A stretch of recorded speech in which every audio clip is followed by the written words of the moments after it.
প্রিয় শিক্ষার্থীরা, তোমাদের সবাইকে গয়েশপুর বাজার rainbow ideal school and coaching সেন্টারের পক্ষ থেকে অভিনন্দন জানাচ্ছি। প্রতিদিনের মতো আজকেও তোমাদের সামনে আমরা হাজির হলাম নতুন একটি এপিসোড নিয়ে। আজকে অত্যন্ত গুরুত্বপূর্ণ একটি বিষয় নিয়ে আমরা কথা বলবো।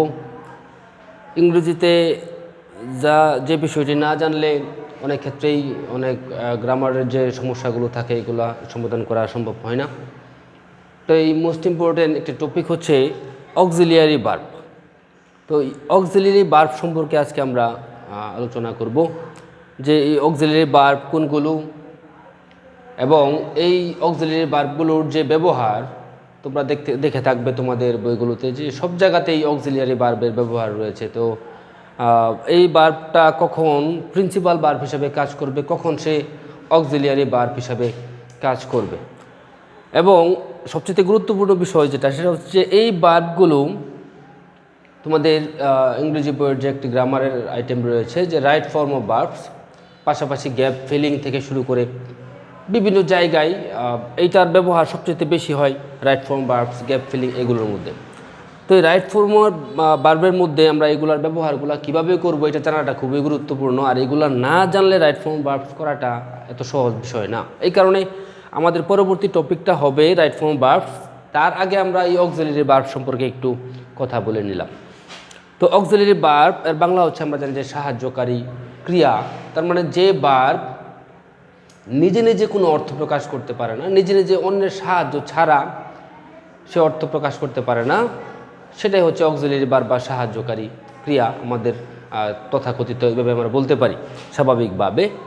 তো এইটার নাম হচ্ছে সাহায্যকারী ক্রিয়া বা অক্সিলিয়ারি ভার্ব। তো অক্সিলিয়ারি ভার্বকে আমরা ভাগ করতে পারি দুই ভাগে, একটা হচ্ছে প্রাইমারি অক্সিলিয়ারি আর একটা হচ্ছে মডেল অক্সিলিয়ারি। তো এই প্রাইমারি অক্সিলিয়ারিকে আবার আমরা তিন ভাগে আলাদা করতে পারি। এটা হচ্ছে একটা টু বি ভার্ব বা বি ভার্ব আমরা বলতে পারি, আর এটা হচ্ছে টু ডো ভার্ব, আর এটা হচ্ছে টু হ্যাভ ভার্ব।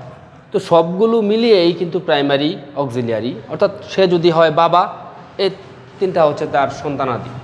ঠিক এখানে এই প্রাইমারি অক্সিলিয়ারির যে প্রথম যে সন্তান টু বি বা বি ভার্ব, তো এই প্রথম সন্তানের আরও কিছু সন্তান রয়েছে। তাদের মধ্য থেকে কারা আছে এখানে? Am, is, are, was, were. ঠিক দ্বিতীয় যে সন্তান আমরা ধরলাম যে টু ডো, এই টু ডো এর গড়ে আরও তার সন্তান রয়েছে, তার নাম হচ্ছে ডো, ডাজ, ডিড। এরকম টু হ্যাভ, তার ফ্যামিলির মধ্যে কারা আছে? Have, has, had. কিন্তু সবগুলাই কার অংশ? প্রাইমারি অক্সিলিয়ারি ভার্বের অংশ। তার মানে প্রাইমারি অক্সিলিয়ারি ভার্বের এই সবগুলি হচ্ছে প্রাইমারি অক্সিলিয়ারি ভার্ব। আমাদেরকে একটু আলাদাভাবে মনে রাখাটা জরুরি যে টু বি ভার্ব কারা? Am, is, are, was, were. To do verb কারা? Do, does, did. To have verb কারা? Have, has, had, shall have, will have, এগুলো। তারপরে হচ্ছে আমাদের মডেল অক্সিলিয়ারি ভার্ব। তো মডেল অক্সিলিয়ারি ভার্ব কারা? এখানে আমরা লিখে দিয়েছি যে shall, should, can, could, may, might, will, ought, ought to, need to, dare to. তো এইগুলো হচ্ছে মডেল অক্সিলিয়ারি ভার্ব। আর সবগুলোকে নিয়েই হচ্ছে কি অক্সিলিয়ারি ভার্ব। এখানে যা আছে যে প্রাইমারি অক্সিলিয়ারি, মডেল অক্সিলিয়ারি, এই সবগুলোই অক্সিলিয়ারি ভার্বের অন্তর্ভুক্ত। তো ওই অক্সিলিয়ারি ভার্বকে দুই ভাগে ভাগ করা হয়েছে, প্রাইমারি আর একটা হচ্ছে মডেল। প্রাইমারিতে কারা রয়েছে? টু বি কারা? Am, is, are, was, were. To do verb কারা? Do, does, did. To have verb কারা? Have, has, had. এরকম model auxiliary verb shall, should, can, could, may, might, will, ought, ought to, need to, dare to. তো এই সবগুলো হচ্ছে আমাদের auxiliary verb. তো এই ভার্বগুলো আমাদের কেন জানা জরুরি? কারণ এই ভার্বের উপর ডিপেন্ড করেই আমাদের রাইট ফর্ম ভার্বস আমরা আলোচনা করব পরবর্তী টপিকে। তো এখন আমরা দেখব যে এই যে আমরা যে ভার্বের সাথে পরিচিত হলাম, তো এই ভার্বগুলো কখন প্রিন্সিপাল ভার্বের কাজ করবে, কখন অক্সিলিয়ারি ভার্বের কাজ করবে। আমি টেন্সের গঠনের মধ্যে বলছিলাম যে কখন আমাদের বি3 আমরা ধরতে পারবো, কখন আমরা বি2 ধরতে পারবো। এর আগে যদি অক্সিলিয়ারি ভার্ব থাকে তাহলে বি3 হবে, না থাকলে বি2 হবে, এরকমভাবে বলছিলাম। ঠিক তেমনি এখানে আমাদের কখন আমরা এই ভার্বগুলোকে প্রিন্সিপাল ভার্ব হিসাবে দেখব, কখন আমরা অক্সিলিয়ারি ভার্ব হিসাবে দেখব। এটা আমরা একটু এক্সাম্পল লক্ষ্য করি। এখানে আমি একটা এক্সাম্পল লিখলাম যে আই হ্যাভ এ পেন, আমার একটি কলম আছে। তো অ্যাসার্টিভ সেন্টেন্সের ক্ষেত্রে শুরুতেই সাবজেক্ট থাকে, তারপরে কার অবস্থান, ভার্বের অবস্থান, এরপরে এ পেন অবজেক্ট আছে। তো এখানে হ্যাভ হচ্ছে ভার্ব। তো আমরা হ্যাভ যদি এখানে ভার্ব হয়, এখানে তো আমরা পড়লাম যে have has had auxiliary verb, তাহলে এটা ভার্ব হলো কেমনে? তো এই ব্যাপারটা যদি আমরা একটু চিন্তা করি, ব্যাপারটা এইভাবে মনে রাখার চেষ্টা করব যে বনে বাঘ নেই সে বনে হরিণ নেই বাঘ। ব্যাপারটা কি, যে সেন্টেন্সের মধ্যে প্রিন্সিপাল ভার্ব থাকে না, প্রিন্সিপাল ভার্ব যদি না থাকে, সেই সেন্টেন্সের মধ্যে যে অক্সিলিয়ারি ভার্ব থাকে সেটাই প্রিন্সিপাল ভার্বের কাজ করে। যেমন এখানে হ্যাভ এটা হচ্ছে অক্সিলিয়ারি ভার্ব, এ পেন এটা হচ্ছে অবজেক্ট, তার মানে এর মাঝে আর কোনো ভার্ব এখানে নেই। যেহেতু নেই, এই হ্যাভটাই হচ্ছে এখানে বাঘের কাজ করছে, তার মানে প্রিন্সিপাল ভার্বের কাজ করছে। কিন্তু নিচের সেন্টেন্সটা আমরা লক্ষ্য করি যে I have got a pen, আমি একটি কলম কিনেছি। তো এখানে আমরা কি দেখলাম, যেখানে হ্যাভ রয়েছে, বট রয়েছে, আবার এ পেনও আছে, অবজেক্ট আছে। তো এখানে এই যেখানে হ্যাভের পরে আছে বট, তার মানে তখন যদি আমাদের এই অক্সিলিয়ারি ভার্বের সাথে আরও কোনো ভার্ব থাকে, প্রিন্সিপাল ভার্ব, তখন এই সবটুকুই কিন্তু ভার্বের কাজ করে। তার মানে হ্যাভ বট টোটালটাই হচ্ছে এখানে আমাদের ভার্ব। এইখানে হ্যাভটা হচ্ছে অক্সিলিয়ারি ভার্ব, বট হচ্ছে আমাদের প্রিন্সিপাল ভার্ব।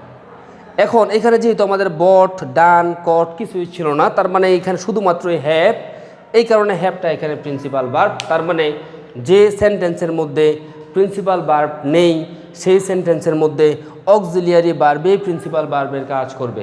সুতরাং এখানে হ্যাভটা হচ্ছে কি প্রিন্সিপাল ভার্ব, কিন্তু এই সেন্টেন্সের মধ্যে হ্যাভ হচ্ছে এখানে অক্সিলিয়ারি ভার্ব।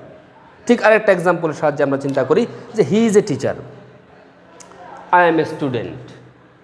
এরকম যে হি ইজ এ টিচার, সে হয় একজন শিক্ষক বা সে একজন শিক্ষক। তাহলে হি হচ্ছে এখানে সাবজেক্ট, ইজ হচ্ছে এখানে ভার্ব। তাহলে ইজ এখানে কোন ভার্ব, সে কি অক্সিলিয়ারি ভার্ব নাকি প্রিন্সিপাল ভার্ব? ইজ এমেজার অর্থ হচ্ছে কি হওয়া বা হয়।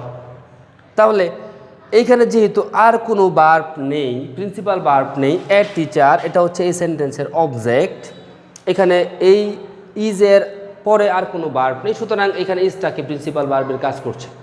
সুতরাং এখানে ইজ হচ্ছে আমাদের প্রিন্সিপাল ভার্ব, এটা নট অক্সিলিয়ারি ভার্ব। যদি এর সাথে আরও কিছু থাকতো সেই ক্ষেত্রে আমাদের এটা হয়তো কি, সেটা হয়তো তখন আমাদের আরও কিছু থাকলে অক্সিলিয়ারি ভার্ব। যেহেতু নেই, সুতরাং সে নিজেই কার কাজ করছে, প্রিন্সিপাল ভার্বের কাজ করছে, সুতরাং সে হবে এখানে প্রিন্সিপাল ভার্ব। তার মানে যে বনে বাঘ নেই সে বনে হরিণেই বাঘ, মানে যে সেন্টেন্সের মধ্যে প্রিন্সিপাল ভার্ব থাকে না সেই সেন্টেন্সের মধ্যে অক্সিলিয়ারি ভার্বেই প্রিন্সিপাল ভার্বেই কাজ করবে। তো এখানে আমরা দেখলাম যে এই হচ্ছে, আমি একটু রিভিউ করি যে অক্সিলিয়ারি ভার্ব সাধারণত দুই প্রকার, primary auxiliary, principal model auxiliary. তো সেক্ষেত্রে প্রাইমারি অক্সিলিয়ারিকে তিন ভাগে ভাগ করা হয়েছে। টু বিতে কারা আছে, am, is, are, was, were. আরেকটা হচ্ছে টু ডোতে কারা আছে, ডু, ডাজ, ডিড। আরেকটা হচ্ছে টু হ্যাভ, হ্যাজ, হ্যাড। এগুলো মিলিয়ে হচ্ছে আমাদের প্রাইমারি অক্সিলিয়ারি। আর মডেল অক্সিলিয়ারি কারা, shall, should, can, could, may, might, will, ought to, need to, dare to. এগুলো হচ্ছে কি আমাদের প্রিন্সিপাল মডেল অক্সিলিয়ারি। তো আরেকটা এক্সাম্পল আমরা এখানে দেখি যে I can do the work. তো এখানে ক্যান আছে, আবার কি ডু আছে। ওই সেন্টেন্সের মধ্যে আমাদের দেখাইছিলাম যে প্রাইমারি অক্সিলিয়ারির দ্বারা, এখন আমরা মডেল অক্সিলিয়ারির দ্বারা দেখব একটু।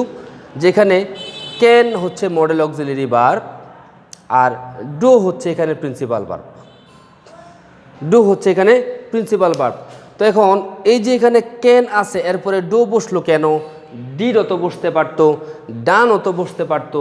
তো এই যে ট্রিকগুলো, এইগুলো বোঝার জন্য আমাদের রাইট ফর্ম ভার্ব পড়তে হবে, এবং রাইট ফর্ম ভার্ব পড়ার আগে আমাদের এই ব্যাপারটা খুবই জরুরি ব্যাপার যে এখানে ক্যানের পরে স্বাভাবিকভাবে প্রশ্ন আসতে পারে যে ডিড কেন বসলো না, অথবা ডান কেন হইল না, এই ব্যাপারগুলো থাকে। তো এইগুলো কেন হয় এটা আমরা রাইট ফর্ম ভার্বসের মধ্যে আমরা দেখবো ইনশাল্লাহ।